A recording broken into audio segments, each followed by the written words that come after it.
500 বছর। ভাই একটু একটু বোঝার আছে জিনিসগুলো। তাহলে এই বিবিকে সবাই অবহেলা করে।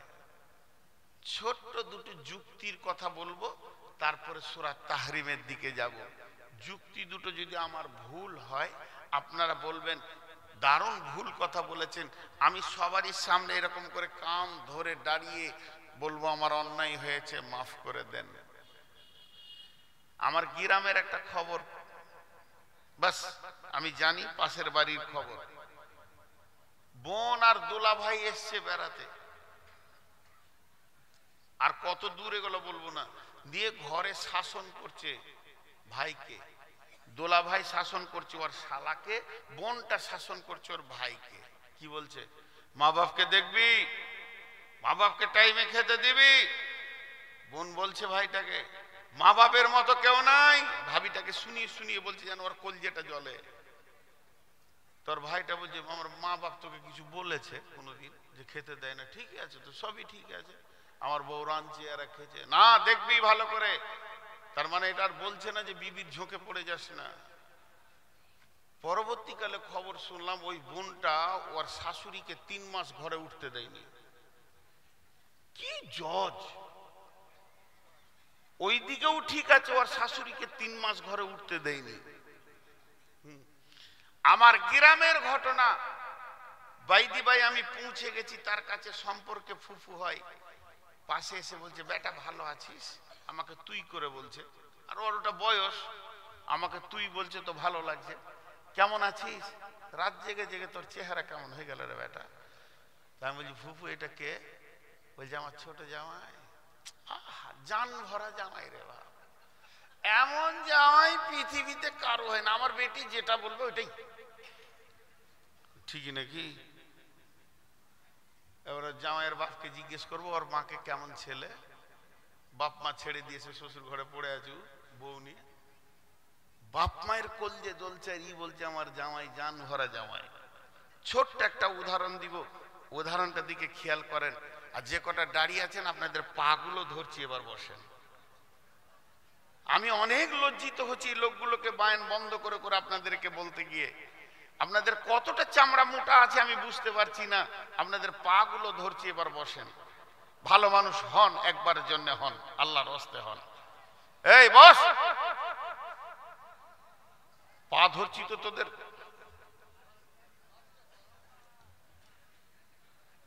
বাটা কোম্পানির জুতা কারু আছে বাইরে পেছন দিকে? পিটান একটা একটা করে। বিসমিল্লাহ বলে শুরু করেন, শেষ করার দরকার নেই। ফজরে আজান দিলেই শেষ করে দেবেন। পা ধরছি তো তারপরেও বসছে না। এটা কোন গাধা আছে ওটা? ওই গাধা বেয়াদব, পায়ে ধরছি তা ওর গা ভিজছে না। এই ধারে পেরকে দাঁড়িয়ে আছো, ওর কি হলো? দাঁড়িয়ে কেন? বসে। বাবা ওকে আবার আলাদা করে বলতে হবে। আসলে আমি বেয়াদব, ওরা ভালো। আসলে আমি বেয়াদব। এবার আমার যুক্তি কথাটা শোনেন। ভাই বোন একই ভোজে বিয়ে হয়েছে, ভাই বোনের একসঙ্গে বিয়ে দিয়েছে, দুটাই বাপ দেখলে একটা ভোজি হয়ে যাবে। তো বাড়িতে দুটা নতুন লোক আসলো, বোনের বিনিময়ে একটা জামাই পেল, আর বেটির বিনিময়ে একটা জামাই পেল, আর বেটার বিনিময়ে একটা বউ পেল। পেল কি পেল না? বাড়িতে দুটা নতুন লোক ঢুকলো। বিয়েটা হয়েছে বেশি দিন লই। আমার এই উদাহরণটা মন দিয়ে শুনে আপনাদের কাছ থেকে বিচারটা নিব। বিয়েটা হয়েছে মাত্র 7 মাস। 7 মাস মানে কি? এখন নতুন যৌবনের উত্তাল, যে উত্তালটা দুলাভাই আর বোনের আছে, ওই উত্তালটা ভাবির আর ভাইয়েরও আছে। একসঙ্গে বিয়ে হয়েছে। ঘটনা কি ঘটলো? ঠিক 7 মাসের মাথাতে কোনো একটা বিপদ হয়েছে, হতেই পারে। বিপদ হতে মেয়েটা ছিল শ্বশুর বাড়িতে, ও এসেছে, হয় দাদি মারা গেছে কি দিদা মারা গেছে কি প্রতিবেশী কোনো চাচা মারা গেছে, তো জামাই আর বেটি চলে আসলো। তো ঘরে চারখানাই রয়েছে, বেটাও আছে, বউ আছে, জামাই আছে, বেটি আছে। জি এবার জামাইটা আসার পর একদিন থাকলো, দুদিন থাকলো, মাটি হয়ে গিয়ে কবর হয়ে গেছে, সব হয়ে গেছে। তো সবাই গ্রামের মা বাপ বললো যে বাবা জরিনা যখন এসছে তখন এই সপ্তাহটা থাক, সামনে শুক্রবার তুমি জুমা পরে নিয়ে চলে যাও, এটা নতুন বিয়ে, আচ্ছা থাক। তা এখানেও আছে। এবারে স্বামী স্ত্রীতে বসে আছে, সকালবেলায় মোটর সাইকেল একবার জঙ্গিপুর গেল, আবার ঢুকে পড়লো 8টার সময়, আবার দেখি 10টার সময় ফুরক করে বেরিয়ে গেল দুজনাতে বাইক নিয়ে, আবার 12টার সময় ঢুকলো, আবার 3টের সময় বের হয়েছে, 5টার সময় ঢুকেছে। মানে জামাই বেটিকে নিয়ে খালি মার্কেটে যেছে আসছে, যেছে আসছে। মায়ের মনটা খুশি হয়েছে, জামাই পেয়েছি জান ভরা। হ্যাঁ, একটা বড় লিন আনতে চলে গেছে, একটা বড় প্লেস আনতে চলে গেছে, কখন একটা কিছু লাগবে, চলো যাই। যতবার বেটিকে জামাই গাড়ির পেছনই নিয়ে নিয়ে দৌড়ছে, অতবার মায়ের কলিজাটা বড় হচ্ছে, জামাই আমার কত ভালো, বেটি ছাড়া কিছুই বোঝে না। কলিজা বড় হচ্ছে কি হচ্ছে না। এবার বহুটা বলছে ওর স্বামীটাকে 11টার সময়, আজকে দুপুরে ভাত টাত খেয়ে আবার আমাকে জঙ্গি বলে যাবে কেন, একটা নিব, কিছু নিব তোমার কাছে, দুজনাতে যাব, এদের গাড়ি আলাদা আছে। আচ্ছা ঠিক আছে, জোহরে যাব না, কাজ করে ক্লান্ত হয়ে আছি, একটু আরাম করে নিয়ে আসরের নামাজ পড়ে যাব, মাগরিবের সময় চলে আসবো। আচ্ছা তাই হলো। বন্ধুরা আমার, জামাই 25 বার টিপ মেরেছে, মায়ের কলজে ঠান্ডা হয়ে গেছে। এবার বেটা বউকে নিয়ে যেছে জঙ্গিপুর। মা বলছে কোথায় যাবি বাবা? বলে কি জানি, তোর বউ বললে যে একবার যেতে হবে, কিছু লাগবে। তখন ও পাড়ায় বলে বেড়াচ্ছে, বোন রে বেটাকে কিনে নিলে রে বোন, আর আমার জানে শান্তি নাই, বেটা আমার শেষ হয়ে গেছে, আর বেটা আমার নাই, বইয়ের কথাই চলছে। এটা কত বড় অন্যায় কথা মা আমার, বোন আমার, ওরে আমার খালা, ওরে আমার মাসি, একবার ভেবে দেখবেন। এই জন্যে বর্তমানে বুড়িরা বইয়ের হাতে ভাত পায় না, বৌমাদেরকে অত্যাচার করা হয়। প্রত্যেকটা বাড়িতে নন্দেরা অত্যাচার করে। যে মেয়েরা বোকা ওই মেয়েরা ভাবিকে বিরক্ত করে, যে মেয়েরা বোকা ওই মেয়েরা ভাবিকে বিরক্ত করে। কেন বলেন তো? ভাবির পেটে যে মালটা হবে তোরই বংশের মাল। আজকে তুই ভাবছিস নতুন, কালকে ভাবছিস নতুন, 3 দিন পরে যখন ওর পেটে একটা বেটা হবে, আর ওই বেটাকে মা বলবে, বেটা রে তোর বড় ফুপু খুব আমাকে জ্বালিয়েছে রে বেটা, তোর ছোট ফুপু এমন এমন কথা বলেছে, জানটা জ্বলে গেছে। যখনই তোর মা বাপ মরে যাবে, ওই ফুপু আর ওই ঘরে উঠতে পারবে না। বউটা না কথা বললেও ভাতিজারা বলবে অন্যদিকে যা, বাপ মাকে খুব জ্বালিয়েছিস, আমার আর জ্বালাতে আসবি না। তখন তোর দাঁড়াবার জায়গা থাকবে না। বরং যদি তুই চালাক মেয়ে হস, ভাবির গালে ধরে চুমা খা, ওটা তো ভাইয়ের প্রেমিকা, ভাই ওকে নিয়ে আনন্দ পায়, তোর কিসের দুঃখ আছে তার গালে চুমা খেতে? কিন্তু বুঝে না, বুড়ি মার নন্দে মিলে ভাবিকে কষ্ট দেয়। আজকে সমাজে ভালো ছেলে নাই কেন? আজকে সমাজে ভালো ছেলে নাই কেন? আজকে সমাজে ভালো ছেলে নাই কেন? তার একটা বিরাট বড় কারণ শুনেলেন। আপনি যে জমি থেকে ফসল নিবেন, ওই জমিটা যদি খারাপ হয় ফসল ভালো হবে না।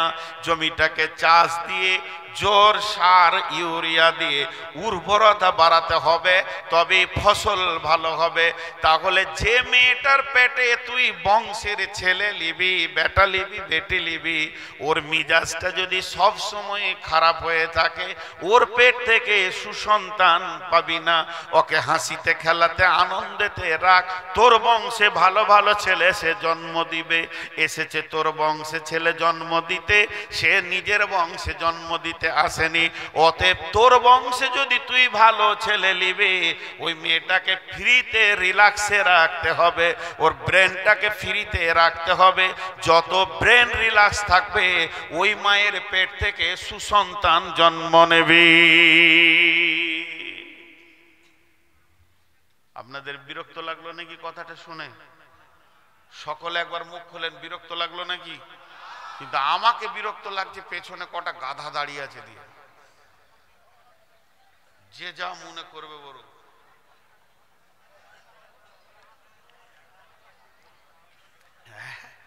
আপনারা হাসছেন কেন? রাগ করলেন নাকি? রাগ করিয়েন না ভাই, যাদেরকে গাধা টাধা বলছি মাফ সাফ করিয়ে দেন। এখন অসুখ হয়ে গেছে খুব বেশি, সুগার 490+। কিন্তু আমাকে ভালোবাসে না, ভাত দেয় না ভাতারে, ভাত দেয় গতরে। খাটলে পরে ভাত পাবে না, হলে ভাতারে ভাত দিবে না। তাসিরউদ্দিন ভাই আমাকে ভালোবাসেন না। আল্লাহর কসম, উনি যদি ভালোবাসতেন তো বলতেন ভাই আপনার মন মতো যতটা ইচ্ছা বলে চলে যান, কন্টিনিউ 2 ঘন্টা উঠতে দিব না। এই পর্যন্ত এই পশ্চিমবঙ্গে যতগুলো জলসা করেছি একটা লোক পেলাম যে আমাকে বলেছে 2 ঘন্টা বলতে হবে। এবারে পরপর 7 দিন জলসা করে আসছি। মুক্তার গতকালকে ছিলাম বিলকুমারিতে, আপনাকে মাইক দিলাম, শরীর যতক্ষণ চলে বলে আলহামদুলিল্লাহ আপনি এসেছেন, এটাই আমাদের বিরাট কিছু। ভাই কোন সময় রুগীকে কনসিডার করতে হয়, করতে হয়। বিবেক যদি না বলে তো কি করা যাবে? তো এটা একটা যুক্তি দিলাম আমার মা বোনদেরকে বিশেষ করে। আর একটা দিব যুক্তি, সূরা তাহরিমে যাব। 2টা বলেছিলাম, একটা দিলাম, আর একটা দিব। এই কোণে 3 জন দাঁড়িয়ে আছে, ওদেরকে কে বসাবে? 2টা তো কেটে পড়লো, আর একটা আছে। আর এই দিকে এক মুরব্বি দাঁড়িয়ে আছে, ও চাচার বিটি থাকলে আমি বিয়ে করব। ওই রকম বদমাস লোকের বেটি হলে না ঘর সংসার করতে মজা লাগবে খুব। জিজ্ঞেস করেন তোর বেটি আছে নাকি, আমি বিয়ে করবো সারা। আজকে একটা বিয়ে করি ঘরে যাব, রাগ করিয়েন না।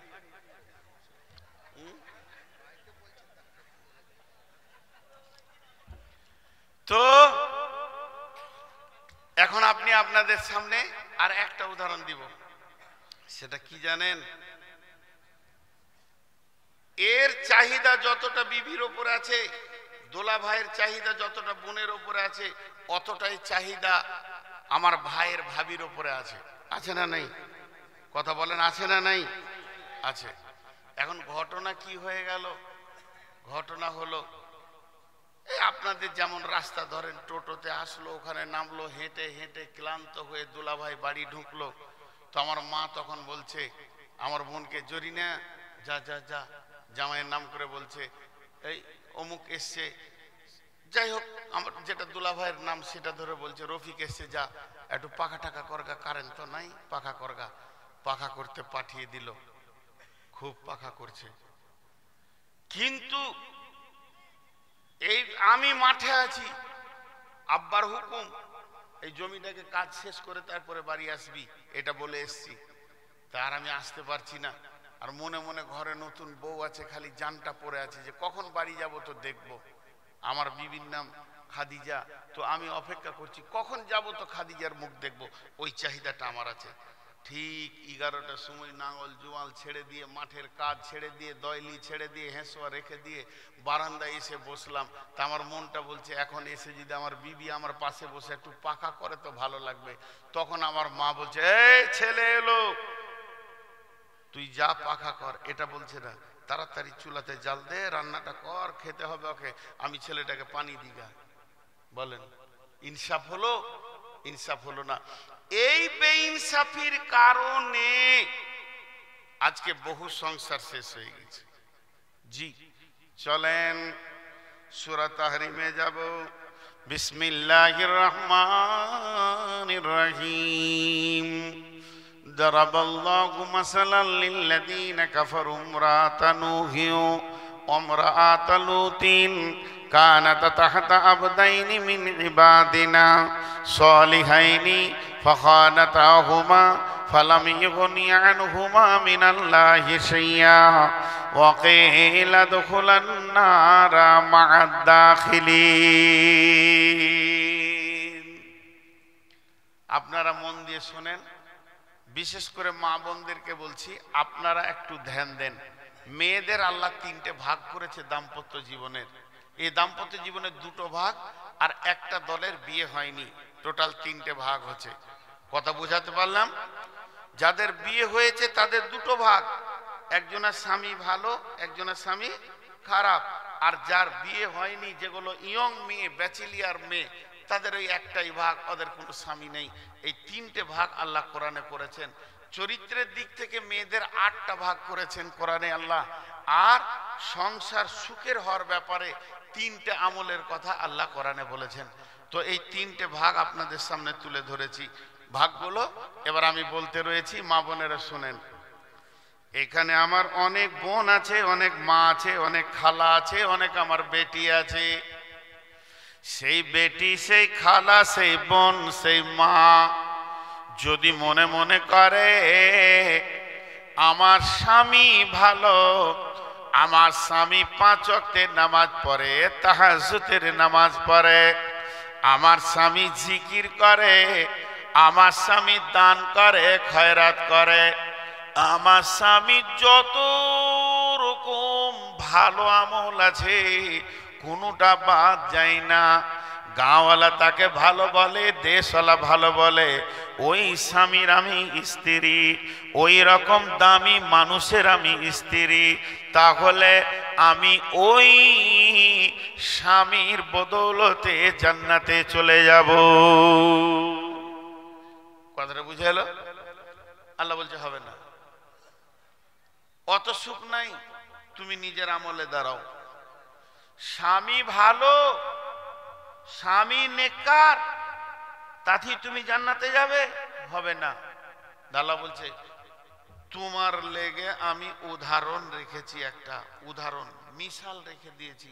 কি মিশাল? মিশালটা হলো দারাবাল্লাহু মাসালান লিল্লাযীনা কাফারু ইমরাআতা নূহি ওয়া ইমরাআতা লূতিন।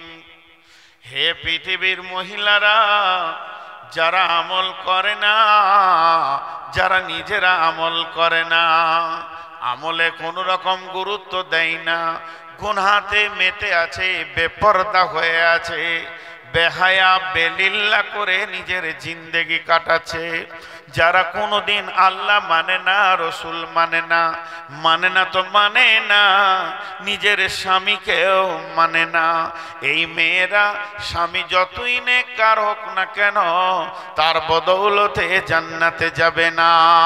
কেন যাবে না? বিশ্ব কেন যাবে না? আমার আল্লাহ বলছেন এর আমলের ময়দানে তোমাকে দাঁড়াতে হবে। যেহেতু 2টি নবীর বিবি জাহান্নামে যাবে, নবীর বিবি নবী তাদেরকে জান্নাতে নিয়ে যেতে পারবে না, নবীর বিবি হয়েও তারা জান্নাতে পৌঁছাতে পারবে না, নবীর বিবি নবী তাদেরকে কোনো রকম ছুটি করিয়ে নিতে পারবে না। সেই নবী দুটিকে, একটা নবীর নাম হলো লূত আলাইহিস সালাম, আর একটা নবীর নাম হলো নূহ আলাইহিস সালাম। হযরতে নূহ আর লূত, এদের ব্যাপারে আল্লাহর ভাষাটা কি? তাহাতা আবদাইনি মিন ইবাদিনা, পৃথিবীর ভিতরে আমার গোলাম, এটা আমার গোলাম কে বলবে? আল্লাহ বলবে। আল্লাহ যদি আপনাকে আমাকে আমার গোলাম বলে তাহলে আমরা বড় সৌভাগ্য। তো আমার আল্লাহ বলছেন আমি তাদেরকে আমার 2টি গোলাম দিয়েছিলাম, তাহাতা আবদাইনি মিন ইবাদিনা, তারা আমার ওই 2টি গোলামের নিচে জীবন পেয়েছিল। নবীদের বিছানায় পাকে দেবে ক্ষমতা তো কারণ নাই, তাদের সৌভাগ্যবান, কত তারা সৌভাগ্যবতী ছিল যে নবীর বিছানাতে তারা পা দিয়ে উঠবে, নবীর কম্বলের ভিতরে থাকবে, নবীর লেপের ভিতরে থাকবে, নবীর বালিশে মাথা দিয়ে জীবন কাটাবে। এই রকম 2টি মেয়ে তারা নবীর অধীনস্থে জীবন কাটালো। তারপরও তারা বদমাস, যারা দিনের দ্রোহী যারা, দিনের বিরুদ্ধে যারা কাজ করেছে, তাদের পেছনে পেছনে তারা সময় লাগিয়েছে। তাই আমার আল্লাহ বললেন, শুনলে ওয়াকিল আদখুলান নারা মা'আদ দাখিলিন, এই দুজন নবীর বিবি চিরদিন জাহান্নামে থাকবে।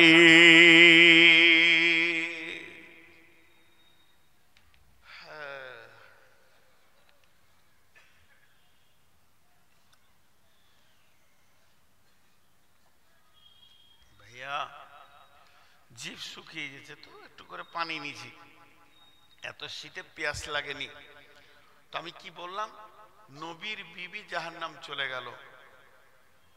স্বয়ং শেষ নবী, আখিরি নবী নিজের মেয়ে ফাতেমাকে ডেকে বললেন, বেটি ফাতেমা, নবীর বেটি বলে কিয়ামতের মাঠে কোনো ফাইসালা হবে না মা। নবীর বেটি বলে কিয়ামতের মাঠে কোনো ফাইসালা হবে না। সূরা কাফের ভিতরে আয়াত নাজিল হলো, কুল মা কুনতু বিদআম মিনার রাসূল, হে নবী তুমি বলে দাও তুমি নতুন কোন নবী নও, নতুন কোন রসুল নও, তোমার আগে নবী রসুল এসেছে। তুমি ভাবিও না যে তোমাকে আমি প্রথম নবী করে পাঠিয়েছি। আম্মাজান আয়েশা যখন কাঁদলেন, বিশ্বনবী জিজ্ঞাসা করলেন, মা ইবকিকে আয়েশা, আয়েশা তুমি কাঁদছো কেন? আম্মাজান আয়েশা বললেন, জাকারতুন নারা ফাবাকাইতু, আমি জাহান্নামের কথা চিন্তা করে কাঁদছিলাম। সেই সময় আম্মাজান আয়েশা রাসূলুল্লাহ সাল্লাল্লাহু আলাইহি ওয়াসাল্লামকে প্রশ্ন করলেন, হাল তাজকুরুনা আহলিকুম ইয়াউমাল কিয়ামাতি ইয়া রাসূলুল্লাহ, হে আমার নবী আপনি কি কিয়ামতের দিনে বিবি বলে আপনার মনে থাকবে, আহাল বলে মনে থাকবে? বিশ্বনবী বললেন, সালাসাতা বামাতিনা ফালা ইয়াজকুরুনা আহাদুন আহাদান, তিনটে মওকা এমন আসবে কেউ কাউকে মনে রাখতে পারবে না। কিয়ামতের মাঠে, কিয়ামত তো 1 ঘন্টা 2 ঘন্টার নয়, কিয়ামত চলবে তো চলবে, 50,000 বছরে একদিনের কিয়ামত চলবে। তো ওই রকম কিয়ামতের দিনে তার ভিতরে 3টে ভয়ানক মওকা আসবে, কেউ কাউকে মনে রাখতে পারবে না। একটা হলো যখন দাঁড়িপাল্লাতে নেকি বদি ওজন করা হবে, ইন্দাল মিজান। দ্বিতীয় হলো ডান হাতে বাঁ হাতে যখন সার্টিফিকেট দেয়া হবে। তৃতীয় হলো যখন পুলসেরাতকে জাহান্নামের মুখে রাখা হবে, ইজা ওজিয়া তরিকফি জাহারি জাহান্নাম, জাহান্নামের ওপরে যখন পুলসেরাতকে রাখা হবে তখন কেউ কাউকে মনে রাখতে পারবে না। চিন্তা করেন, নবী তার বিবিকে বাঁচাতে পারলো না। চলেন মা আমার, বোন আমার, যদি আমার কোনো খালা মনে মনে করে আমার স্বামীটা জুয়ারি, আমার স্বামীটা মাতাল, আমার স্বামীর মতো এই দুনিয়াতে কেউ আর নাই, সে সুদ খায় তাস খেলে, পৃথিবীর যত গুনাহ আছে আমার স্বামী করে, তাহলে মনে হয় আমি স্বামীর সঙ্গে জাহান্নাম চলে যাব। না না না, এটা কোনোদিন হবে না।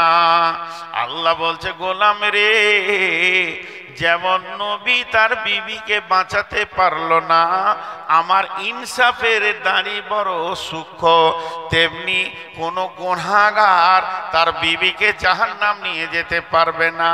ও আমার খালা, ওরে আমার বেটি, শুনেলেন আল্লাহ বলছেন, ওয়াদারাবাল্লাহু মাসালাল লিল্লাযীনা কাফারু ইমরাতা وضرب الله مثلا للذين آمنوا امرأة فرعون إذ قالت رب ابن لي عندك بيتا في الجنة ونجني من فرعون وعمله ونجني من القوم الظالمين। ও বিশ্বের মুমিনা মেয়ে, তুমি পরেশগার মেয়ে, তুমি পর্দাওয়ালি মেয়ে, তুমি নিজেকে অনেক বাঁচিয়েছো গুনাহ থেকে, নিজেকে তুমি যাই করেছো না করেছো, ও আমার মুমিনা মেয়ে রে, তুমি কান করে শুনে লাও, তুমি জান্নাতে চলে যাবে, স্বামী যতই বেঈমান হোক না কেন আমি তোমাকে জাহান্নামে দিব না। তার কারণ হচ্ছে ফেরাউনের বিবি পৃথিবীর সব থেকে বড় জালিম ফেরাউন, যাকে আল্লাহ কোরআনে জালেম বলে ঘোষণা করেছে। এই রকম ফেরাউনের বিবি চিরদিন জান্নাতে থাকবে।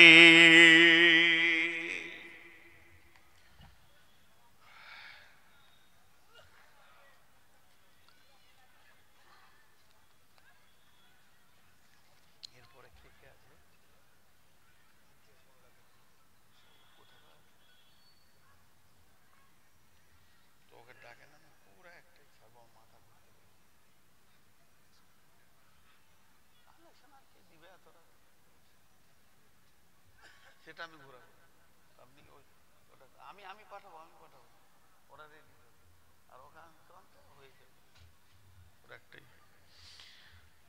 দেখেন দুটো স্যাম্পেল দিয়ে দিলাম, দুটো স্যাম্পেল দিলাম। একটা হলো কি বিবি ভালো স্বামী খারাপ, তার জন্য আল্লাহ জাহান্নামে দেবে না বিবিকে। কেন? যে ফেরাউনের বিবি জান্নাতে চলে গেল, আসিয়া জান্নাতে চলে গেল, সে আল্লাহ তাকে জান্নাতে দিয়ে দিলেন। আর এইদিকে নূহ আর লূতের বিবি জাহান্নাম চলে গেল। কেন? আমল ছিল না তাদের। তার মানে আমলের ময়দানে তুমি দাঁড়াও, শেষ কথা। এখন যেগুলো যুবতী মেয়ে আছে, যেগুলো এখন ব্যাচেলিয়ার মেয়ে, এখনো বিয়ে হয়নি, তো আমার এখন 53 বয়স, ওই মেয়েগুলো আমার মেয়ের মতো, আমার বেটির মতো। তো আমি ওই বেটিদেরকে একটু ওসিয়ত করব 2 মিনিট। আমি নিজেকে আপাতত ওদেরকে একটু সম্পর্কে জড়িয়ে নিলাম, আমি ওদের আব্বা, ওরা আমার বেটি। যেগুলো একদম ইয়ং মেয়ে, এখনো স্বামীর মুখ দেখেনি, আপনারাও ধৈর্য ধরে শুনেন, ওদেরকে আমি একটু ওসিয়ত করব। বিসমিল্লাহির রহমানির রহিম। ওয়া মারিয়াম ইবনাতা ইমরানা আল্লাতী আহসানাত ফারজাহা ফানাফাখনা ফীহি মির রূহিনা ওয়া সাদ্দাকাত বিকালিমাতি রাব্বিহা ওয়া কুতুবিহি ওয়া কানাত মিনাল কানিতিন। আল্লাহ বলছেন, আল্লাহর কথাটা আগে বলি, তারপরে আমি আমার বেটিদেরকে, হে আমার বেটির দল, আমি তুমি করে বলছি আর আপনি বলছি না, তুমি করে কথা বলছি। তোমরা আমার বেটি, আমি তোমাদের আব্বা। তো 1 মিনিটের জন্য তোমরা আমার কথাটা ধ্যান দিয়ে শোনো। কি? ওরে আমার বেটির দল, আল্লাহ যুবতীদের জন্য সুন্দর একটা মিসাল রেখে দিয়েছেন। পৃথিবীতে এমন একটা যুবতী মেয়ে এসেছিলেন, যে মেয়েটার গায়ে পৃথিবীর কোন পুরুষ হাত দেয়নি, তার গাটাকে ছুঁয়ে দেখেনি। ওই মেয়েটা কত পবিত্র ছিল, যার গায়ে কোনো পুরুষ হাত দেয়নি। সেই মেয়েটির নাম হলো মারিয়াম। আল্লাহ তাবারাক ওয়া তাআলা কালাম পাকের ভিতরে মারিয়াম নামে একটা সূরা নিয়ে আসলেন। তাহলে মেয়েটা কত দামি ছিল, মেয়েটির নাম মারিয়াম। ধ্যানের সঙ্গে শুনেন, এই মারিয়াম কি করেছিলেন আল্লাহ পরিষ্কার ভাষায় বলছেন, গোপন করছেন না। আল্লাতী আহসানাত ফারজাহা, আল্লাতী আহসানাত ফারজাহা, ওই মারিয়াম নিজের শরম গায়ের হিফাজত করেছিলেন। কথাই কথা বেরিয়ে আসে। আমাদের ঘরগুলোতে, আমাদের এলাকার এক বক্তা বলছে যে আমাদের যা অবস্থা, তাতে আমাদের ঘরে ফেরেশতা ঢুকবে না। বলে কেন গো? 28 বছর বিয়ে করেছে, ফরজ গোসল জানে না, সব নাপাক হয়ে আছে ঘর, ছেলে মেয়েরা ছবি টেঙে রেখে দিয়েছে ঘরে, ফেরেশতা কি করে ঢুকবে? আমি 2007-এ যখন হজে গিয়েছিলাম, তখন কাবার উত্তর দিকে চত্বরে উর্দুতে বক্তব্য চলছে, উর্দু ভাষায় বক্তব্য চলছে। ছেলেগুলো রেডি আছে 2-4টা ঢোকার জন্য। উর্দু ভাষায় বক্তব্য চলছে, আর উনি যে উর্দু ভাষায় বক্তব্যটা দিচ্ছেন, উর্দু ভাষায় যে বক্তব্যটা দিচ্ছেন তা আমি শুনলাম। কি বললে জানেন?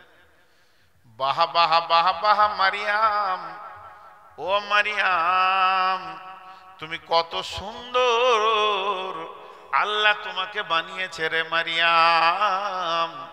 তোমার গোসলখানায় জিবরাইলের মতো ফেরেশতা অপেক্ষা করছে। তোমার গোসলখানায় জিবরাইলের মতো ফেরেশতা অপেক্ষা করছে। ওরে আমার বেটির দল, একটিবার ধ্যানের সঙ্গে শোনেন, জিবরাইলের মতো ফেরেশতা অপেক্ষা করছে, তার মানে কি? মারিয়ামের মূল্য কত দেখেন। মারিয়ামের কথা বলছি এখন আমি, মাঝে দুটি কথা বলে নিব, দুটি গুণে। এই কথা দুটো আগে শুনেলেন আমার বক্তব্যের বাইরে। এক নম্বরটা আগে বলছি। আজকে অনেককে আমি ধুমকিয়েছি, বকেছি, কারণ ভাই কামার হতে গেলে একটু হাতুড়ি মারে। যদি আঘাত পেয়ে থাকেন দিলে আমি সকলের সামনে ক্ষমা চাইছি। মজলিসটা যদি ওরকম মজবুত করে না বসানো যায় তাহলে বক্তব্যতে মন ওঠে না ভাই, আপনারা বুঝবেন না। আমার কত কষ্ট লাগে আমি বুঝি, তো আমি আপনাদের কাছে ক্ষমা চাইছি, আপনারা আমাকে মাফ করে দেবেন। আমি একটু বেশি আপনাদের সঙ্গে হাসাহাসি আজকে করেছি। নূর মোহাম্মদের ইউটিউব আপনারা দেখবেন, এতটা কোনোদিন কারোর সঙ্গে করি না। কারণ ডান ধারে বসে আছে বন্ধু মানুষ, সেও আমার সঙ্গে মজাক করছে, আমিও মজাক করছি, একটু বেশি হয়ে গেছে। এর জন্য আমি ক্ষমা প্রার্থী আপনাদের কাছে, যাদেরকে বকেছি তাদের কাছে ক্ষমা প্রার্থী। এটা এক নম্বর গেল। আর দু নম্বর কথাটা বলছি, এই দেওনাপুর কি জায়গাটার নাম, পিরোজপুর মাদ্রাসাটা ইনারও নয় ওনারও নয়, মালহাজি, হ্যাঁ আমার ক্লাসমেটের ভাইরা। আর আমার আগে যে বক্তব্য রাখলে ওটাও আমার ক্লাসমেট, আমরা তিনজন একসঙ্গে পাক নিয়েছি, এনার ভাইরা, আমি, আর আমার আগে যে বক্তব্য রাখলে মুদাসসির। তো যাই হোক, অত্যন্ত আপনাদেরকে আপন মনে করি পিরোজপুরকে। এখানে বন্ধু সুলভ ব্যবহার করতে গিয়ে একটু বেশি কথা বলেছি, এর জন্য সকলের কাছে আমি ক্ষমা চাইছি। এরকম অন্য জায়গায় করি না। আর একটা জায়গা আছে আমার ইসলামপুর, সেখানেও বেতকালিপি হয়ে যায়, অনেককে তুই বলি, কারণ ওখানে পড়াশোনা করেছি, দেখি তো আমার বয়সে ছোটাই বস, এগুলো বলি। তো আমি আপনাদের কাছে ক্ষমা চাইছি ভাই, আমি ফেরেশতা নই, আমি মানুষ, আমার দ্বারাও ভুল হবে। আমি ভুলের ঊর্ধ্বে নই, আমি ভুলের বাইরে নই, আমি ভুল থেকে বাইরে থাকি না, আমি ক্ষমা চাইলাম। আর দ্বিতীয় নম্বর, এই ছেলেগুলোকে পাঠাচ্ছি, একটা টাকা পকেটে রাখবেন না, আর চুপচাপ টাকা দেবেন, বায়ান আমার শুনতে থাকবেন। একটা তো হবে না রে বাপ, একটা চাদরে হবে না, আরো দুটো চাদর দেন তাহলে হয়ে যাবে। জি, তো এবার আমি আমার বেটিদেরকে খানিক ওসিয়ত করছি, যুবতীদেরকে। আল্লাহ কি বললেন? কোথায় গেল? জাহির, আল্লাতি আহসানাত ফারজাহা, ও আমার বেটি, আল্লাহর অস্ত দিয়ে বলছি, বেটি রে একবার কানটা আমার দিকে করো। আল্লাহ বলছেন আল্লাতি আহসানাত ফারজাহা, মারিয়াম সব থেকে বড় যেটা দামি কাজ করেছিল, সে নিজের ইজ্জতকে বাঁচিয়েছে। পৃথিবীর কোন পুরুষ তার গায়ে হাত দেয়নি। এর জন্য আল্লাহ বলছেন ওয়াকানাত মিনাল কানিতিন, আমি তাদের মা বেটাকে কিতাব দিলাম, বেটাকে নবী বানালাম, দুইজনকে সম্মানী করে দিলাম।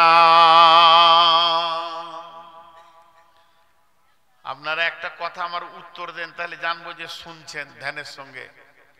হাজি ভাই, বিয়ে হয়নি, মারিয়াম তো বললো আমাকে কোনো পুরুষ আমার গায়ে হাত দেয়নি, তা আমি এই যুবতী অবস্থায় সন্তান নিয়ে কেমন করে মুখ দেখাবো? তো জিবরাইল বলল তোমার সম্মানের দায়িত্ব আল্লাহর হাতে। তো বিয়ে হয়নি, মারিয়ামের সন্তান হলো, এর জন্য মারিয়ামের দাম বেড়েছে না দাম কমেছে? যারা বলেন বেড়েছে না কমেছে? বেড়েছে। পৃথিবীতে 4টা শিশু কথা বলেছিলেন, একদম জন্মের পরে পরে কথা বলেছিলেন।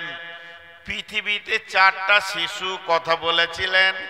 1 নম্বরে ফেরাউনের বাঁদির শিশু কথা বলেছিলেন, তার সন্তানকে ফেরাউনকে বাঁদিকে বলছে তুই আমাকে আল্লাহ বল, যদি আমাকে আল্লাহ না বলবি তোর সন্তানকে মেরে দিব। একটা সন্তানকে জবাই করে দিল, কেউ বলে গরম তেলে ফেলে দিল। এবার কোলে দুধ খাচ্ছে মাসুম শিশু, এখনো কথা জানে না। ফেরাউন যখন ওটাকে টেনে নিল, মেয়েটার দিলটা যেন মুচড়ে উঠলো, আমার কোলের বাচ্চাটা এবার ওর হাতে জবাই হয়ে যাবে কিংবা তেলে ছেড়ে দেবে। তখন ওই শিশুটি মাকে বলেছিল, মা তুমি চিন্তা করো না, বড় ভাই জান্নাতে চলে গেছে, আমিও জান্নাতে চলে যাব। তাহলে একটা শিশু কথা বলল। 2 নম্বরে ইউসুফ জুলেখার যে ঘটনাটা ঘটেছিল, এটা সাক্ষী হিসেবে একটা নবজাত শিশু কথা বলেছিলেন। 3 নম্বর যখন জুরাইজের ওপরে অত্যাচার হলো, তখন একটা শিশু কথা বলেছিল। আর 4 নম্বর হযরতে ঈসা আলাইহিস সালাম মায়ের কোলে আছে। জিবরাইল বললেন, হে নয়ে মারিয়াম, আল্লাহ বলেছে তুমি চুপ হয়ে যাও, তুমি একদম মুখকে বন্ধ করে লাও, তোমার শিশু সমাজকে জবাব দেবে। ওই একদিনের শিশু, একদিনের শিশু, 1 ঘন্টার শিশু কমকে বলেছে, হে আমার কম, আমি ঈসা রুহুল্লাহ আল্লাহর নবী, আমার মা হলেন নবীর মা, আমার মাকে দিয়ে আল্লাহ আমাকে নিয়েছেন, বিধায় আমার মাকে কেউ খারাপ বলবে না। আমার মা হলো পবিত্র, আমি হলাম ঈসা রুহুল্লাহ। তো আল্লাহ তাবারাক ওয়া তাআলা এই মা বাপকে, মা বেটাকে সম্মানী করলেন। কিন্তু আল্লাহ একটা শব্দ কোরআনে ব্যবহার করেছেন, আল্লাতে আহসানাত ফারজাহা। ওই মারিয়াম কেমন ছিল, সে তার সতীত্বের গ্যারেন্টি দিয়েছে, সতীত্বকে এত সুন্দর করে রেখেছে, স্বয়ং আল্লাহ সেখান থেকে তার গোলামকে নিয়েছে।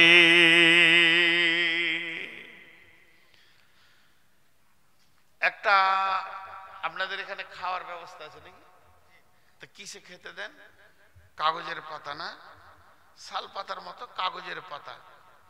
কিসে খেতে দেয়?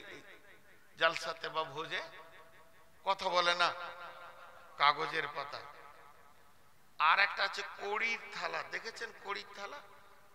চীনামাটি, চীনামাটি, খুব সুন্দর পালিশ নকশা আছে না নাই? ওটা তো মানুষ কি করে, ভাত খায়।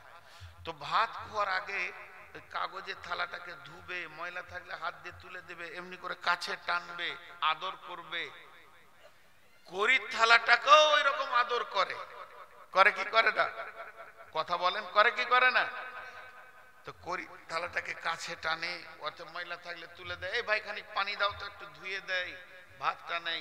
কাগজের থালাটাকেও টানে। তো কাগজের থালাটা মনে মনে করে আমাকে কত ভালোবাসছে রে জি, কিন্তু খাওয়া হয়ে গেলে কড়ির থালাটা ফেলে দেয়। চাচা উল্টো বলিয়েন না বাপ, কাগজের থালাটাকে ডাস্টবিনে ফেলে দেবে, ওই ছায়ে ফেলে দেবে, ওই সারে ফেলে দেবে। আর কড়ির থালাটাকে ফেলে দেয়, ওটাকে সার্ফ দিয়ে সাবান দিয়ে ধুয়ে আবার শোকেসে তুলে রাখবে। দুপুর বেলায় ভাত খেয়ে পাঞ্চা বাচ্চারা ওইটার দিকে তাকিয়ে আছে, কত সুন্দর। দুটোর মধ্যে পার্থক্য আছে। আমার বেটিদেরকে সরাসরি করে বলছি, হে আমার বেটি তোমরা কান করে শোনো, তুমি করে বলছি তোমরা কান করে শোনো। প্রেমিকা হলো কাগজের থালা, স্ত্রী হলো কড়ির থালা। প্রেমিকা তোমাকে ব্যবহার করে নিলে ছুঁড়ে ফেলে দেবে, আর সে কাছে নেবে না।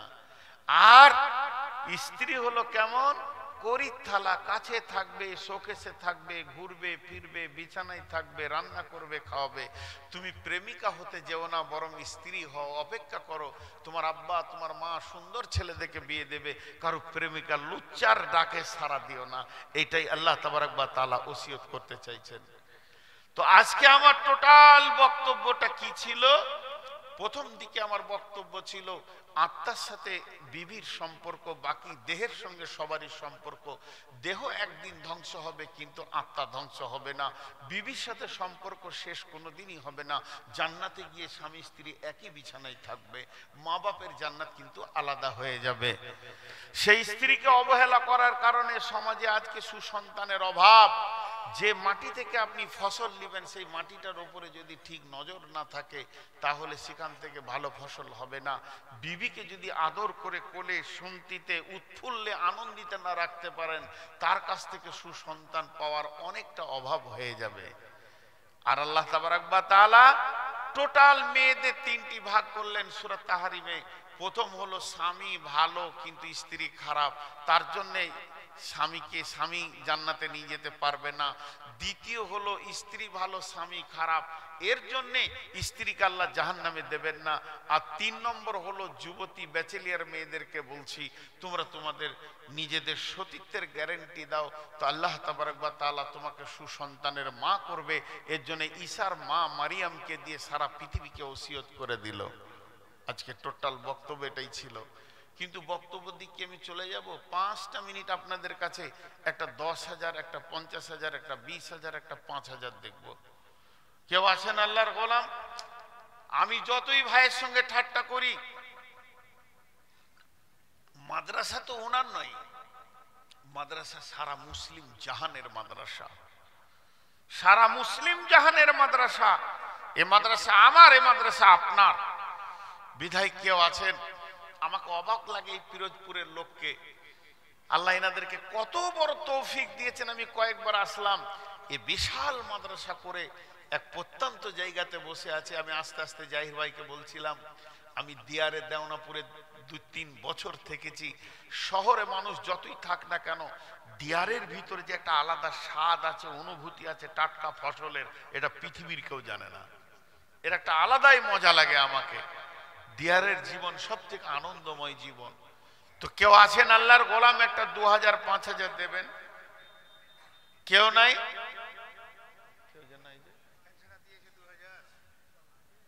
একজনে দিয়েছে 2,000, নাম জানি না, বেনামিতে। আর ওইদিকে একটা দিয়েছে মনে হয় 5,000। জি ভাই, 10,000 দিয়ে গেছে। জি, ওয়ালাইকুম আসসালাম। কে? 5,000 টাকা? আচ্ছা ঠিক আছে। আর এটা কত? 5,000। কি নাম?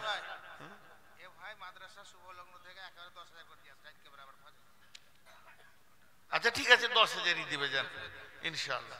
কিছু যায় না। কি করেন?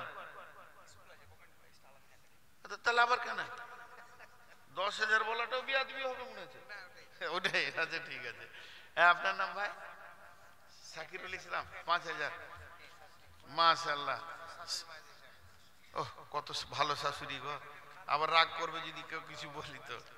জি আচ্ছা, উনি 5,000 দিয়েছেন, যদি খাতায় লেখা থাকে তো ওটা কেটে দেন। আচ্ছা, ওনার শাশুড়ি দিয়েছেন 1,000, উনি 10,000 দেবেন ইনশাআল্লাহ। দেখেন আর কেউ আছেন 5,000, 10,000 দেনেওয়ালা? আমি 2 মিনিট আর আছি, 2 মিনিট। সাদিকুল নূরপুর থেকে 10,000 টাকা দিয়েছেন।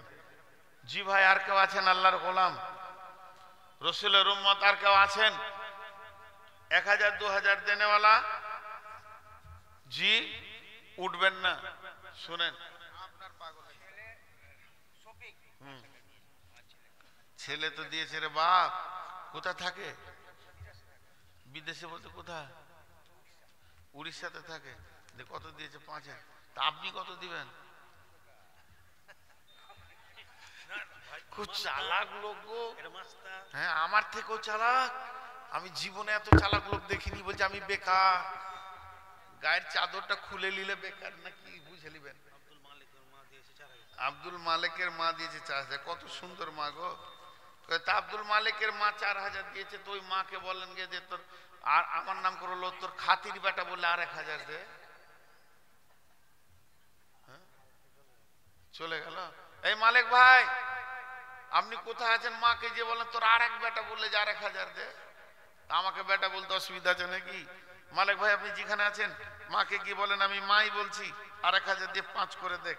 আমি ছেড়ে দিচ্ছি।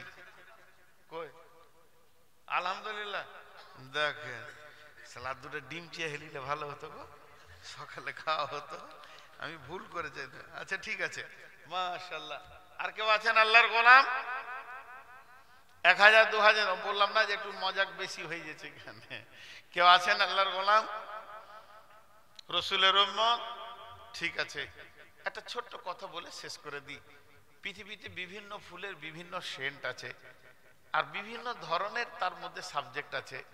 তো তেমনি যতগুলো বক্তা আপনারা এনেছেন, প্রত্যেকটা বক্তার কাছে আলাদা আলাদা আল্লাহ ভরে রেখেছেন। আমার কাছে যেটা ছিল দিলাম, আমরা ভাই মুদাসসির যেটা ছিল দিল। আমার পরবর্তী বক্তা আপনাদেরকে নিশ্চয়ই কিছু জ্ঞানের উদ্দীপনা দেবে, কিছু আপনাদেরকে বোঝাবেন, আমরা সেটাকে ধ্যান দিয়ে শুনবো। আমি নামবো, আপনারা দল বেঁধে উঠে যাবেন, এটা ঠিক নয়। সকলে জমে বসে থাকি, যেমন বসে আছি, উনিও কিছু আপনাদের সামনে বলবেন।